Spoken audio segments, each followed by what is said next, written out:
How to deactivate Instagram account without waiting a week.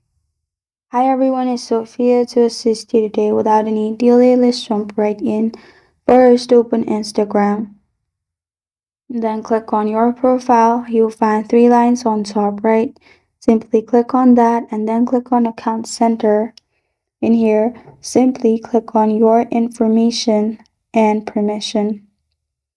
Click on Account Ownership and Control. Then click on Deactivation and Deletion. Choose your Instagram account, then select Delete. You won't be able to deactivate account if you have already done it. You can only do it after a week, so simply click on Delete and then confirm your reason, then add your password and your account will be deleted. After you delete your account, within 1 month you can log into your account and your account will be recovered. If it's after 1 month, it won't be recovered. And this is how to deactivate Instagram account without waiting a week.